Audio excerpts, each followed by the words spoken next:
Morning my dear student. आज जो अपन बात करने जा रहे हैं डी एंड एफ ब्लॉक के बारे में मैं आपसे बात करूंगा। और डी एंड एफ ब्लॉक में मैं उन फिजिकल प्रॉपर्टी के बारे में बात करूंगा जो बहुत बहुत ज्यादा इंपॉर्टेंट है, जहां से डायरेक्टली क्वेश्चंस आते हैं, चाहे वो नीट में आए, चाहे वो आईआईटी में आए, चाहे कोई फर्दर कॉम्पिटिटिव एग्जाम में आए। वहां से मैं बात करूंगा, उन फिजिकल प्रॉपर्टीज के बारे में आपसे बात करूंगा। और फिर से मैं आपसे वही बोलूंगा कि आपके प्रिपरेशन को सपोर्ट करने के लिए ही मैं आपके साथ हूं। हर दिन आपके लिए कुछ ना कुछ वीडियो लेके आता हूं। ऑर्गेनिक इनऑर्गेनिक फिजिकल की तैयारी आपकी कैसे चल रही है, उसी को सपोर्ट करने के लिए आपके साथ हैं। और डी एंड एफ ब्लॉक के बारे में आज मैं आपसे बात करूंगा। कुछ जबरदस्त और इंटरेस्टिंग बात करने जा रहे हैं। चलो देखते हैं, बात करते हैं। तो मैं यहाँ पे बात कर रहा हूं, देखो बच्चों, इलेक्ट्रोड पोटेंशियल के बारे में बात कर रहा हूं। तो इलेक्ट्रोड पोटेंशियल के बारे में मैं आपसे बात करूंगा। देखो, आप ये समझते होंगे इलेक्ट्रोड पोटेंशियल क्या होता है। इलेक्ट्रोड पोटेंशियल जो है उसको किससे डिनोट करते हैं, क्या काम आता है ये, और देखें जरा एक इलेक्ट्रोड पोटेंशियल। इसको बच्चों ई नॉट से डिनोट करते हैं। और इलेक्ट्रोड पोटेंशियल जो होता है, इससे काफी चीजें अपन को पता चलती है। अगर किसी का इलेक्ट्रोड पोटेंशियल जो है, बोलो अगर नेगेटिव आता है, ये इलेक्ट्रोड पोटेंशियल किसी का नेगेटिव आता है, ठीक है, तो अपन ये बोलेंगे कि ये जो नेगेटिव इलेक्ट्रोड पोटेंशियल आना वो फेवरेबल है, फेवरेबल है, ठीक है। और ये फेवरेबल है उस केस में। और अगर ये फेवरेबल है तो मतलब चीजें वहां पर होगी, ठीक है, चीजें वहां पर होगी। जैसे मैं आपसे एक चीज ये बोलूं कि अगर मान लो आप ये बना रहे हो m प्लस जो है m से आप मान लो m+2 बना रहे हो और 2 इलेक्ट्रॉन यहां से बाहर निकल रहे हैं, ठीक है। और यहां पर अगर मान लो ये जो है आपका यहां पर ये बन रहा है कि ई नॉट जो आ रहा है इसका वो नेगेटिव आ रहा है। ई नॉट क्या है, नेगेटिव आ रहा है। और तो अपन ये बोलेंगे कि m की जो m+2 स्टेट है ये स्टेबल है। क्या बोलेंगे, स्टेबल होगी। अगर ई नॉट नेगेटिव आ रहा होगा तो अगर किसी का ई नॉट नेगेटिव आता है तो मतलब उसकी जो स्टेट बनेगी है, ठीक है, प्रोडक्ट जो बनेगा वो स्टेबल होगा, ठीक है। एक इंपॉर्टेंट चीज, अगर मान लो वो पॉजिटिव आए, ई नॉट जो है अगर किसी का पॉजिटिव आता है तो आप बोलोगे कि ये अनफेवरेबल है। अनफेवरेबल का मतलब ये यूजुअली ऐसा नहीं होना चाहिए, ठीक है, मतलब ऐसा नहीं होगा और अनस्टेबिलिटी क्रिएट होगी इस केस में। अगर ये आएगा, ये पॉजिटिव आता है तो अनस्टेबिलिटी जो होती है वो सिस्टम के अंदर या एलिमेंट की अनस्टेबिलिटी क्या हो जाती है, बढ़ जाती है। इस केस में अगर ये नेगेटिव आता है तो बोलते हैं कि स्टेबिलिटी जो होती है बच्चों वो क्या हो जाती है, इस केस में बढ़ जाती है, ठीक है। ये इंपॉर्टेंट चीज है। मैं आपको 2 ट्रेंड सिखाऊंगा और उसमें 2 ट्रेंड जो हैं, उन 2 ट्रेंड से रिलेटेड क्या क्या इंपॉर्टेंट चीजें हैं वो सारी मैं आपसे डिस्कस करूंगा।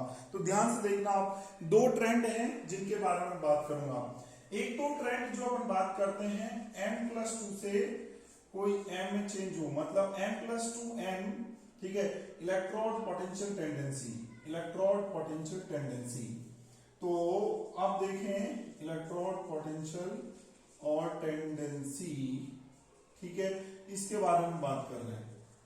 तो देखें जरा, ठीक है, अगर मैं इसके बारे में बात करता हूं तो सुनो ध्यान से, 1 मिनट। देखो क्या होता है एक्चुअली में, कॉपर जो होता है, कॉपर Cu, जब Cu जो रहता है, Cu सॉलिड, ये जब चेंज होता है Cu+2 में, ठीक है, और 2 इलेक्ट्रॉन यहां से बाहर निकल जाते हैं, तो बच्चों याद रखना इसके लिए ही क्या आता है, ई नॉट जो आता है वो पॉजिटिव आता है। इसके लिए ई नॉट क्या आता है, पॉजिटिव आता है। अगर एक कॉपर का इलेक्ट्रॉनिक कॉन्फ़िगरेशन आप लिखते हो तो क्या लिखते हो, आप लिखते हो 3d10 और 4s1, ठीक है, और Ar ये होगा। ये कॉपर का इलेक्ट्रॉनिक कॉन्फ़िगरेशन है। और कॉपर+2 की अगर बात करता हूं मैं आपसे, तो बताओ क्या लिखोगे, Ar3d9 4s1, 4s1 भी खत्म हो जाएगा, 3d9। बताओ, अगर 3d9 पे जा रहा है तो ये अनस्टेबिलिटी क्रिएट कर रहा है, और अनस्टेबिलिटी क्रिएट कर रहा है तो ये सीधी सी बात है, ई नॉट जो आ रहा है पॉजिटिव आ रहा है। एक चीज, ई नॉट पॉजिटिव आ रहा है। दूसरी इंपॉर्टेंट चीज समझना कि एक्सेप्ट कॉपर, कॉपर को छोड़ दो आप। ये जो है ट्रेंड अपन देख रहे हैं कि जब कोई 0 से +2 में जा रहा है, 0 से +2 में जा रहा है, मतलब m+2 m के लिए अपन ये इलेक्ट्रोड पोटेंशियल की बात कर रहे हैं। तो m+2 से m वाले इलेक्ट्रोड पोटेंशियल के लिए जो अपन बात कर रहे हैं, तो कॉपर के केस में ही ये पॉजिटिव आ जाता है, बाकी एक्सेप्ट कॉपर, कॉपर को छोड़ दो, ठीक है। कॉपर के अलावा जितने भी जो है 3D सीरीज के एलिमेंट होंगे, ठीक है, except copper all 3D series element, जितने भी 3D सीरीज के जो एलिमेंट हैं वो क्या करेंगे, एक्सेप्ट कॉपर, जितने भी 3D सीरीज के एलिमेंट्स हैं हैव क्या नेगेटिव इलेक्ट्रोड पोटेंशियल वैल्यू, उनके लिए E0 की जो वैल्यू आएगी वो नेगेटिव आएगी। अगर मैं कॉपर के अलावा जिंक की बात करूं तो जिंक में नेगेटिव आएगा, ठीक है। कॉपर के अलावा निकिल की बात करूं तो निकिल के केस में नेगेटिव आएगा। Na से Na+2 बनाओगे तो E0 जो आएगा वो नेगेटिव आएगा। Zn से Zn+2 बनाओगे तो E0 नेगेटिव आएगा, ठीक है। अब यहाँ पे क्वेश्चन ये उठता है कि क्यों क्यों क्यों पॉजिटिव है ये, क्यों पॉजिटिव है ये, क्या लॉजिक है इसके पीछे कि ये क्यों पॉजिटिव आ रहा है, बाकी का सबका नेगेटिव क्यों आ रहा है, इस चीज को जानने की कोशिश करेंगे। तो यहाँ पर in case of copper, copper के केस में क्या होता है ये कि एक्चुअली में देखो, एक मैं अगर बात करूं आपसे, एक E0 का कैलकुलेशन कैसे करते हो, E0 कैलकुलेशन, इलेक्ट्रोड पोटेंशियल का कैलकुलेशन कैसे करते हो, इलेक्ट्रोड पोटेंशियल का कैलकुलेशन करना पड़ता है, 3 टाइप के एंथैल्पीज को लेकर के करना पड़ता है। एक तो लेते हैं delta HA enthalpy of atomisation, और डेल्टा HI इसको बोलते हैं एंथैल्पी ऑफ आयनाइजेशन, और एक जो लेते हैं यहाँ पर क्या, जिसको U भी बोल सकते हैं, लैटिस, सॉरी ये U नहीं आएगा, U नहीं आएगा, डेल्टा HHYD, ठीक है। इसको बोलते हैं हाइड्रेशन एंथैल्पी, इसको बोलते हैं आयनाइजेशन एंथैल्पी, इसको क्या बोलते हैं एंथैल्पी ऑफ एटोमाइजेशन। तो enthalpy of atomization, enthalpy of ionization और एंथैल्पी ऑफ हाइड्रेशन या हाइड्रेशन एंथैल्पी की हेल्प से E0 कैलकुलेट किया जाता है, ठीक है। तो मैं ये बात करूंगा कि कॉपर के केस में क्या होता है, जब Cu से Cu+2 बनाओगे आप, जब Cu से क्या बनाओगे, Cu+2 बनाओगे तो होगा क्या, देखो आप सुनो जरा, ऐसे प्रोसेसिंग होगी, ये सॉलिड है, सॉलिड से जब आप इसको चेंज करोगे किसमें, इसको गैस में आपको चेंज करना पड़ेगा, जी बिल्कुल जरूरी है, सॉलिड से गैस में आप चेंज करोगे तो एंथैल्पी ऑफ एटोमाइजेशन की फॉर्म में यहाँ पर कौन सी काम आ जाएगी, एंथैल्पी ऑफ सब्लिमेशन, ठीक है। अब ये एटोमाइजेशन में सब्लिमेशन आ सकती है, कोई और आ सकती है यहाँ पे, अगर सॉलिड से गैस में लेके जा रहे हो सीधा तो एंथैल्पी ऑफ सब्लिमेशन काम में आएगी, या फिर इसको एंथैल्पी ऑफ एटोमाइजेशन भी बोल सकते हैं, ठीक है, ये भी अपन इसको नाम दे सकते हैं। तो एंथैल्पी ऑफ एटोमाइजेशन में ये आ गई एक तरीके से सब्लिमेशन एंथैल्पी। फिर ये आपका गैस में आज चेंज हो गया, गैस में चेंज होने के बाद एक इलेक्ट्रॉन इसमें से हटाओगे, एक क्या आपको 2 हटाना पड़ेगा, 2 बार आपको क्या करना पड़ेगा, यहाँ पर 2 बार आपको प्रोसेसिंग करवानी पड़ेगी, और यहाँ पे 2 बार अगर आप प्रोसेसिंग करवाओगे, एक इलेक्ट्रॉन हटाओगे, तो इसमें से एक इलेक्ट्रॉन हटाओगे तो फर्स्ट आयनाइजेशन एंथैल्पी काम आएगी, ठीक है, और ये चेंज होगा क्या, Cu प्लस गैस में चेंज होगा एक इलेक्ट्रॉन हटाने पर, और एक इलेक्ट्रॉन हटाने पर ये जो एंथैल्पी काम आ रही है इसको बोलेंगे फर्स्ट आयनाइजेशन एंथैल्पी। फिर एक और इलेक्ट्रॉन हटाओगे इसमें से, और एक इलेक्ट्रॉन और हटा दिया जी, तो फिर जो है अब कौन सी काम आएगी, वो आएगी सेकंड आयनाइजेशन एंथैल्पी, और सेकंड आयनाइजेशन एंथैल्पी से ये चेंज हो जाएगा जी Cu+2 गैस में, ठीक है। तो ये एंथैल्पी, ये एंथैल्पी, ये एंथैल्पी काम आ रही है। फिर लास्ट में क्या होता है, लास्ट में ये होता है जी, इसको वाटर में डालते हैं, तो वाटर में डालने पर जो एंथैल्पी काम आती है वो काम आएगी क्या, वो आएगी हाइड्रेशन एंथैल्पी, और हाइड्रेशन एंथैल्पी जो आएगी काम में, तो ये किसमें चेंज हो जाएगा, Cu+2 एक्वस में चेंज हो जाएगा। तो अब कितनी एंथैल्पी काम आई बताओ बच्चों, एक ये सब्लिमेशन, एक ये फर्स्ट आयनाइजेशन एंथैल्पी, ये सेकंड आयनाइजेशन एंथैल्पी, एक हाइड्रेशन एंथैल्पी। अब सारी एंथैल्पीज की हेल्प से E0 का आप कैलकुलेशन करोगे कॉपर के लिए, तो होता क्या है, होता ये है कि इनकी वैल्यू जो होती है ये वाली, ठीक है, आपको बताऊं मैं, ये वाली जो वैल्यू है, कौन सी वाली, ये जो फर्स्ट आयनाइजेशन एंथैल्पी है, ये वाली वैल्यू वो बहुत ज्यादा पॉजिटिव हो जाती है, बहुत ज्यादा पॉजिटिव हो जाती है हाइड्रेशन एंथैल्पी के कंपेयर में। तो ई नॉट जो आ जाता है वो पॉजिटिव आ जाता है। मैं ये कहूंगा अगर मैं इनको सबको सम करता हूं डेल्टा एच और ये क्या ये वाली सॉरी सब्लिमेशन एंथैल्पी है, तो ये सब्लिमेशन एंथैल्पी ठीक है, और प्लस में डेल्टा एच नेगेटिव और ये ionisation enthalpy plus delta H 2 और ये आयनेशन एंथैल्पी 2 और ये इनका सम अगर मैं करता हूं तो ये बहुत ज्यादा आता है किसके कंपेयर में ये हाइड्रेशन एंथैल्पी के कंपेयर में, ठीक है, ये आ जाता है इसके केस में। इन केस ऑफ कॉपर लिख रहा हूं मैं, ये बात बहुत इंपॉर्टेंट है बच्चों, इन केस ऑफ कॉपर के केस में ऐसा होता है। एक और बात याद रखोगे, ये जो हाइड्रेशन एंथैल्पी है नेगेटिव में चलती है और ये वाली जो चलेंगी आपकी वो किस में चलती हैं, वो चलती हैं पॉजिटिव में, ये पॉजिटिव चलती है और ये वाली किस में चलती है, ये नेगेटिव में चलती है। तो कॉपर के केस में क्या होता है कि इनका सम अगर करते हैं तो ये क्या आता है, ज्यादा आता है और ये ज्यादा आएगा हाइड्रेशन एंथैल्पी के कंपेयर में, तो ये नेगेटिव है आपको पता है हाइड्रेशन एंथैल्पी, ठीक है, ये पॉजिटिव है, सबको सम करेंगे तो।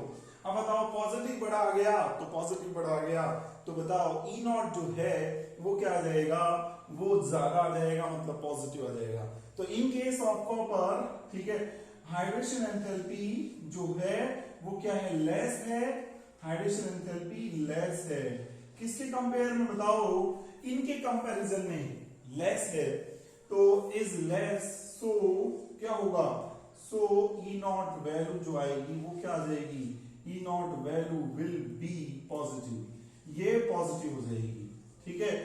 और बाकी के केस में नेगेटिव क्यों आती है, तो नेगेटिव इसलिए आती है कि बाकी के जो एलिमेंट्स हैं उनमें ये वाली वैल्यू छोटी होगी और हाइड्रेशन एंथैल्पी थोड़ी बड़ी होगी और ये इसकी वैल्यू चलती है नेगेटिव में, तो ई नॉट इसलिए क्या जाएगा, उनके लिए नेगेटिव आ जाएगा। ये बात ध्यान रखोगे, बहुत पते की बात बताई है मैंने आपको, ठीक है, तो ये बात आप ध्यान रखोगे। एक चीज और इंपॉर्टेंट चीज जो मैं आपको बताने जा रहा हूं, सुनो जरा ध्यान से, वो क्या है, वो चीज ये है कि कॉपर जो होता है, कॉपर के केस की अगर बात करते हैं तो कॉपर जो होता है इन एक्वस सॉल्यूशन में क्या होता है, एक्वस सॉल्यूशन के अंदर ये होता है कि Cu प्लस जो होता है वो डिस्प्रपोर्शनेट हो जाता है, Cu प्लस डिस्प्रपोर्शनेट, ये भी एक इंपॉर्टेंट चीज है, डिस्प्रपोर्शनेट, और किसमें डिस्प्रपोर्शनेट हो जाता है, इनटू किसमें, Cu प्लस 2 में, और किसमें Cu में चेंज हो जाता है। कौन, Cu प्लस डिस्प्रपोर्शनेट हो जाता है, क्यों ऐसा हो रहा है, तो उसका भी रीजन बताएंगे। ये देखो Cu प्लस है, दो Cu प्लस ले लिए, ऐसे डिस्प्रपोर्शनेट हो जाएगा, Cu में चेंज हो जाएगा और Cu प्लस 2 में चेंज हो जाएगा। चार चेक करोगे, प्लस 2 इधर है, प्लस 2 इधर है, तो ये डिस्प्रपोर्शनेशन हो रहा है किसमें, ये जीरो ऑक्सीडेशन स्टेट और प्लस 2 में हो रहा है। आप समझते हो कि अगर मान लो कोई एक ऑक्सीडेशन स्टेट है जैसे +1, इससे अगर लोअर ऑक्सीडेशन स्टेट पे कोई ज्यादा है, सेम एलिमेंट ही जा रहा है, कॉपर 0 पे जा रहा है, और इससे हायर पे कोई जा रहा है, यही जा रहा है सेम एलिमेंट Cu ही, तो इसको बोलते हैं डिस्प्रपोर्शनेशन रिएक्शन। ये डिस्प्रपोर्शनेशन रिएक्शन होती है, डिस्प्रपोर्शनेशन रिएक्शन है ये, ठीक है, ये चीज आप ध्यान रखोगे।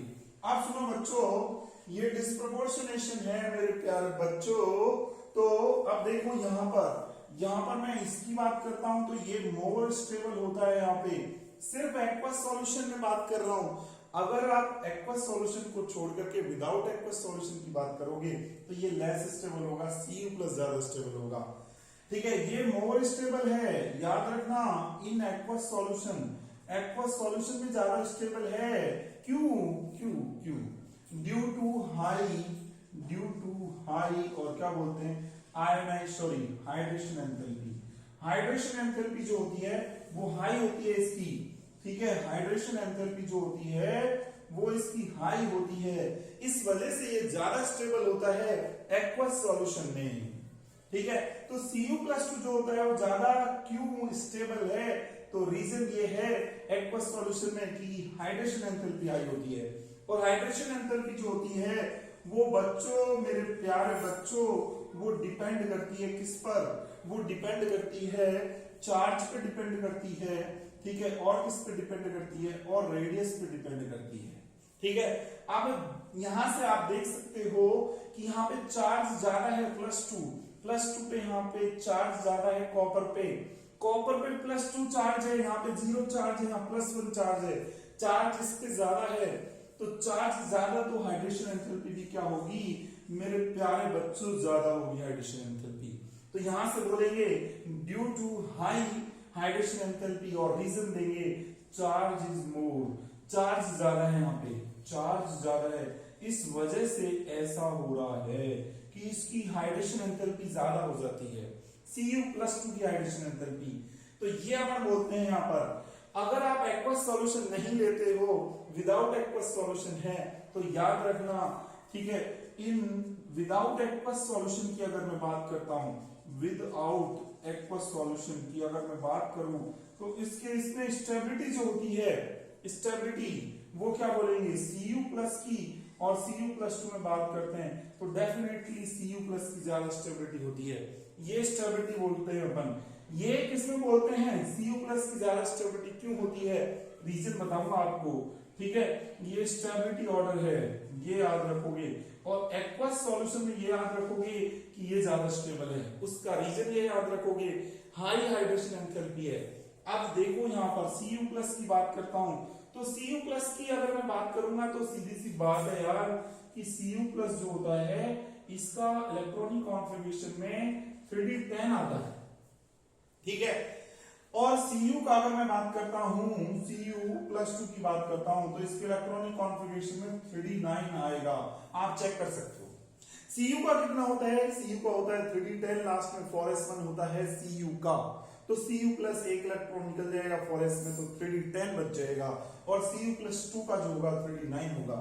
तो इसलिए अपन बोलेंगे अगर एक्वस सॉल्यूशन नहीं है, विदाउट एक्वस सॉल्यूशन की बात की जा रही है, तो Cu+ is more stable as compare to क्या बोलते हैं Cu+2, ठीक है। तो ये वाली बात होती है।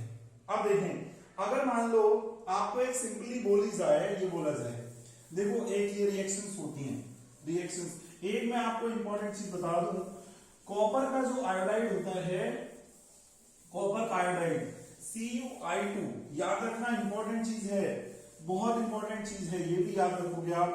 क्या सुनो मेरी बात, बहुत जबरदस्त इंपॉर्टेंट, ठीक है, नोट करके लिख लो इस बात को, पते की बात है बहुत, ठीक है, नोट करके आपको लिखना है कि अगर मैं Cu(I2) की बात करूं तो क्या ये एग्जिस्ट करता है, ये नहीं करता एग्जिस्ट, डज नॉट एग्जिस्ट, ठीक है, डज नॉट एग्जिस्ट।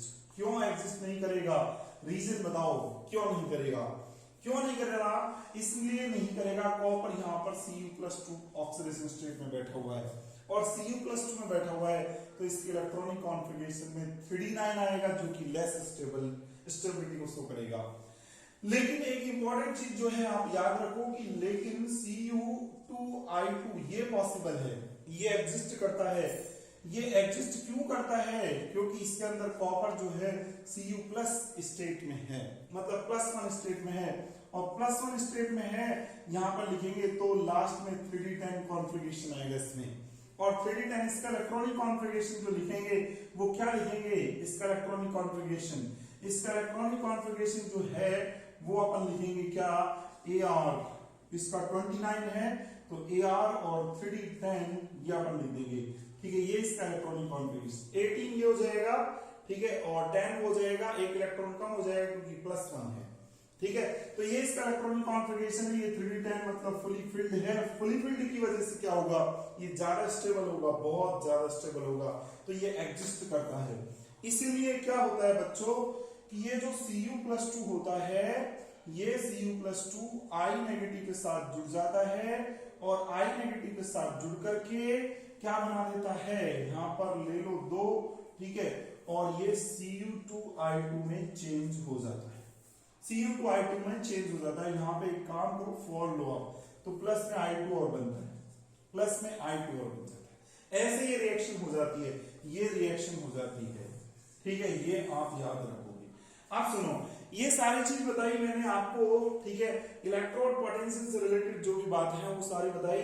ये मैंने कौन सा ट्रेंड बताया आपको, मैंने आपको बताया कि m+2 से कोई m में जा रहा है उसके लिए ट्रेंड बताया है। उसमें सिर्फ आपको ये बात याद रखनी कि कॉपर के केस में जो होता है वो प्लस में आता है ये E0 की वैल्यू, बाकी अदर केसेस में नेगेटिव चलता है, ठीक है। और रीजन भी है मैंने आपको बताया। अब मैं आपको बताने जा रहा हूं बहुत इंपॉर्टेंट चीज कि अगर मान लो ट्रेंड की बात की जाए, ट्रेंड बात करें आपकी बात कि अगर m+3 है इससे m+2 में कोई जा रहा है, m+3 से m+2 में जा रहा है, इलेक्ट्रोड पोटेंशियल की बात चल रही है। m+3 से m+2 का electrode potential trend, electrode potential trend कैसा होता है, क्या होता है इसके अंदर, ठीक है। सुनो बच्चों, इसमें आपको याद रखना है क्या कि Mn जो होता है Mn वो +2 से जब +3 में जाएगा तो क्या होगा।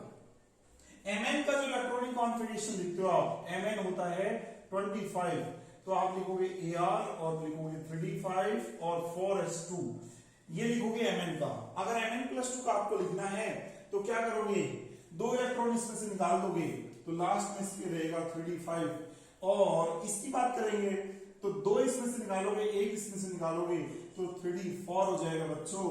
और अगर ये हुआ 3d4 तो बोलेंगे कि ये लेस स्टेबल है, ये हो जाएगा लेस स्टेबल, ये स्टेबल बिल्कुल कम स्टेबल है ये, ठीक है। और दूसरी खास बात, अगर ये लेस स्टेबल हुआ, ये हुआ लेस स्टेबल, तो क्या ये रिएक्शन फेवरेबल है, ये रिएक्शन तो बच्चों फेवरेबल नहीं है। फेवरेबल तो तब हो सकती थी जब 3d4 3d5 में चेंज होता। ये तो लेस स्टेबिलिटी की तरफ जा रहा है, क्यों, ये अपने हाफ फील्ड का नाश करेगा, हाफ फील्ड कॉन्फ़िगरेशन है, मोर स्टेबल है ये, मोर स्टेबल अगर ये है तो यही चाहेगा कि भाई मैं इसी फॉर्म में रहूं, 3d5 में ही रहूं, क्यों मेरे इलेक्ट्रॉन को लूज करके 3d4 में जाऊं जिससे मैं लेस स्टेबल बनूं, ऐसा क्यों चाहेगा ये, कतई नहीं चाहेगा ये। अगर ये नहीं चाहेगा तो ये रिएक्शन अनफेवरेबल है, और ये रिएक्शन अगर दिस रिएक्शन इज अनफेवरेबल, अगर ये रिएक्शन अनफेवरेबल है तो उस केस में आप क्या बोलोगे, अनफेवरेबल है ये रिएक्शन।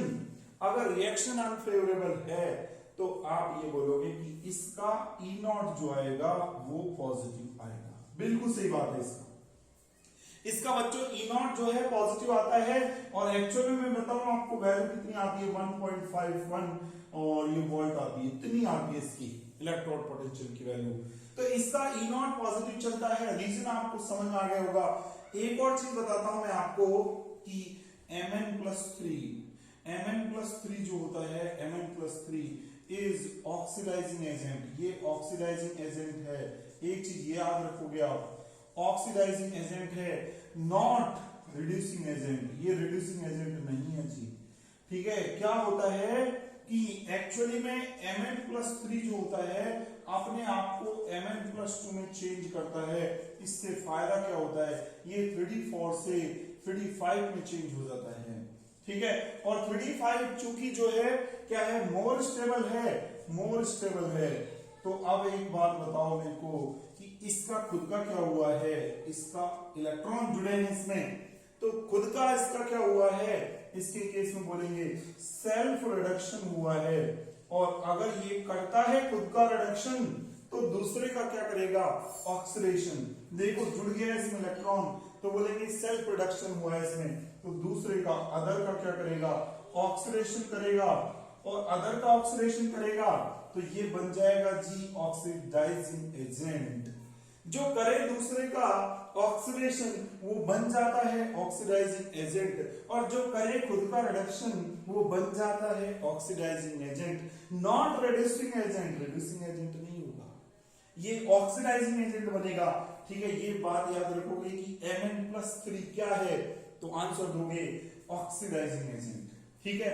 आप देखें यहां पे एक Mn के केस में जो आता है E0 की वैल्यू वो आती है, पॉजिटिव आती है, और किसके केस में पॉजिटिव चलती है, ठीक है। तो वो भी मैं बता देता हूं आपको, सुनो। Mn के अलावा और किसके केस में चलती है, तो Mn के अलावा जो होती है Fe का, ठीक है, Mn, Fe और CO, इनका जो होता है Fe जो होता है जब +2 से अपने आप को +3 में लेके जाएगा और ऐसे कोबाल्ट +2 से अपने आप को +3 में लेके जाएगा, तो इन दोनों के केस में E0 की जो वैल्यू चलेगी वो पॉजिटिव चलेगी, ठीक है। मतलब ये रिएक्शन लेस फेवरेबल है, कम फेवरेबल है, ठीक है। आप थोड़ा ये बोल सकते हो कि इसके केस में जो E0 की वैल्यू आती है वो थोड़ी कम पॉजिटिव आती है, ठीक है, इसमें कम पॉजिटिव आती है, लेस पॉजिटिव होती है।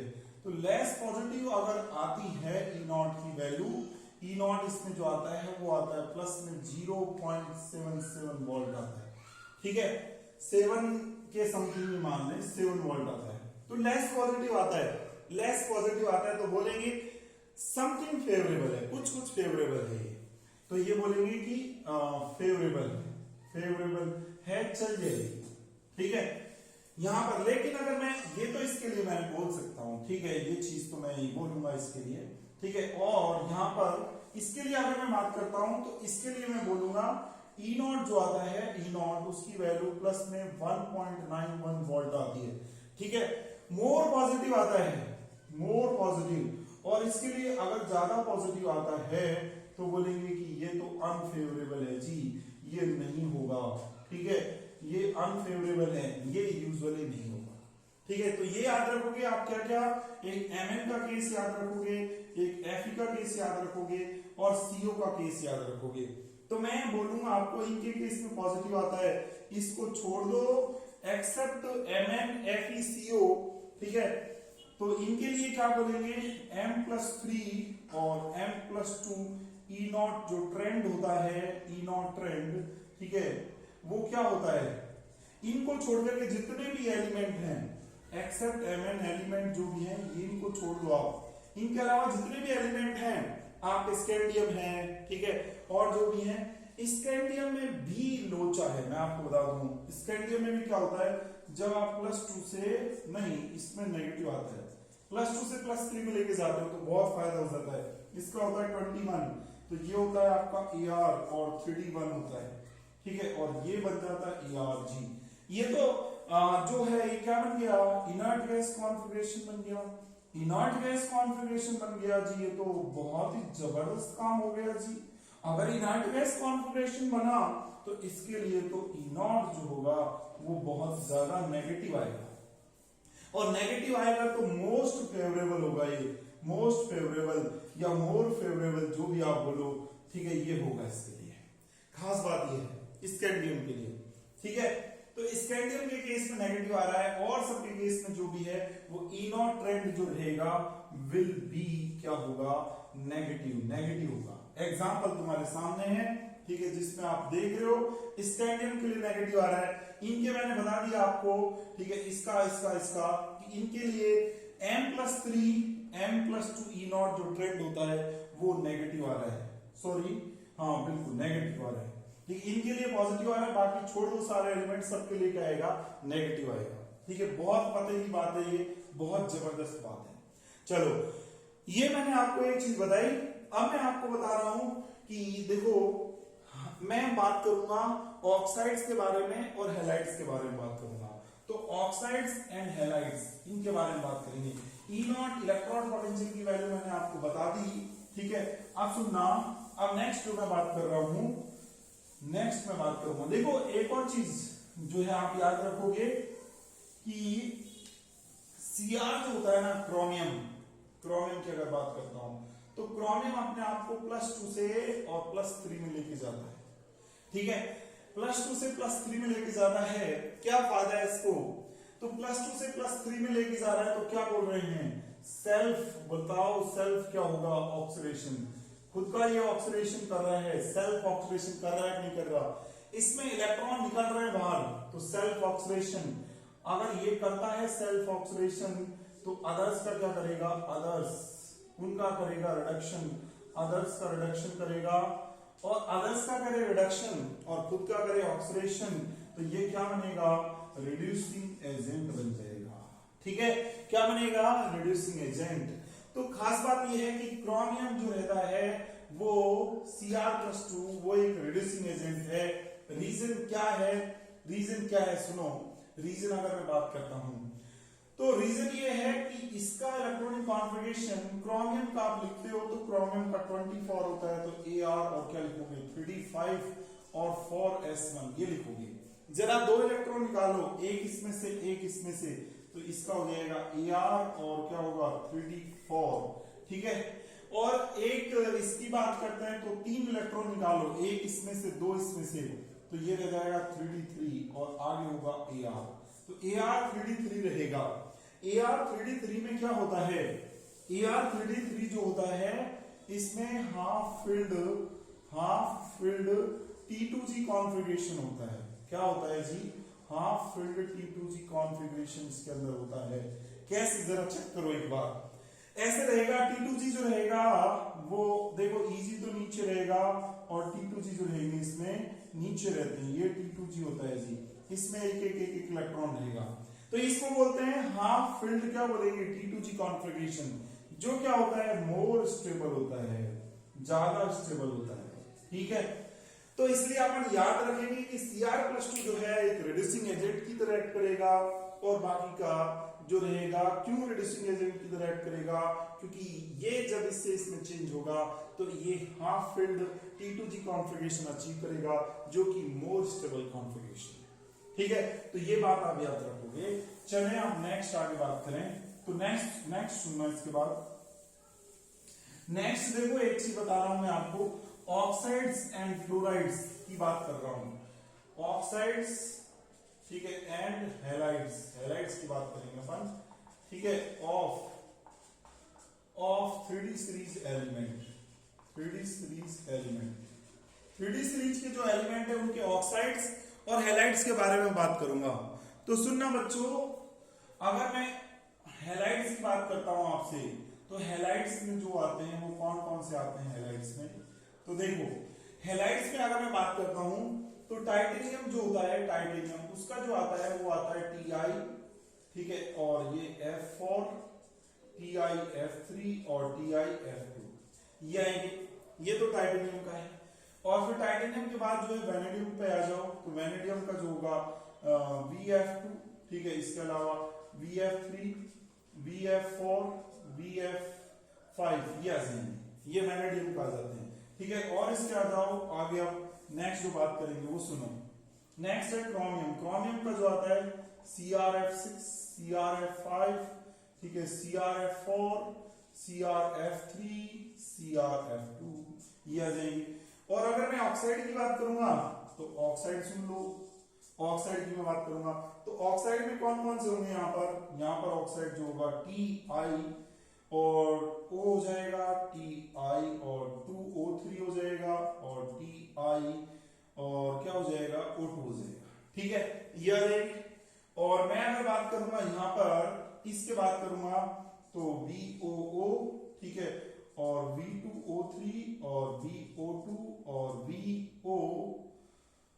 V2O5, ये हो जाएगा, ठीक है, ये हो जाएंगे आपके ऑक्साइड। और इसके भी ऑक्साइड की बात करूंगा तो CrO और Cr2O3 और CrO2, ठीक है, CrO3, ये होते हैं, ठीक है, इसमें ये मिलेंगे।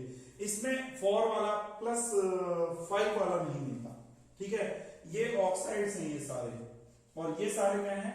हैलाइड्स हैं। हैलाइड्स में खासतौर से फ्लोराइड्स हैं, ठीक है, फ्लोराइड्स ले रहे हैं यहाँ पे हैलाइड्स में। तो अब देखें आगे और क्या बोलेंगे, और सुनो, और एक इंपॉर्टेंट चीज है कि Mn की बात करते हैं, तो Mn में सुनना, Mn में कौन कौन से होते हैं? Mn में MnF2 चलता है, यहाँ पे MnF3 चलेगा और MnF4 चलेगा, ये ही चलते हैं सिर्फ फ्लोराइड में। यहाँ पे बात करेंगे तो यहाँ पे MnO भी चलेगा, Mn2O3 भी चलेगा, Mn3O4 भी चलेगा और MnO2 भी चलेगा और Mn2O7 भी चलेगा, ठीक है, ये चलेगी। चले देखें, तो ये ऑक्साइड्स हैं, ये फ्लोराइड्स हैं। अब आ जाओ जी नेक्स्ट आगे। तो नेक्स्ट आगे बात करें, Mn के बाद जो आ जाता है वो Fe का नंबर आ जाएगा।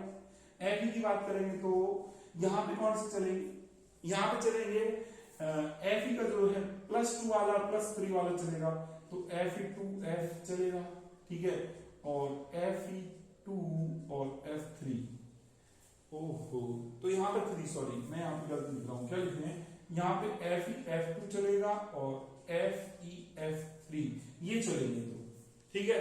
अब नेक्स्ट Fe के बाद जो आएगा वो कौन आ जाएगा, Mn आ गया, Fe आ गया, और फिर कोबाल्ट की बात करते हैं, तो कोबाल्ट में जो चलेगा वो COF2 चलता है और COF3 चलेगा, ठीक है, ये दो चलेंगे। और फिर कोबाल्ट के बाद निकिल की बात करेंगे तो निकिल में सिर्फ NiF2 चलेगा, ठीक है। निकिल के बाद जो है कॉपर की बात करेंगे तो कॉपर में CuF चलेगा और CuF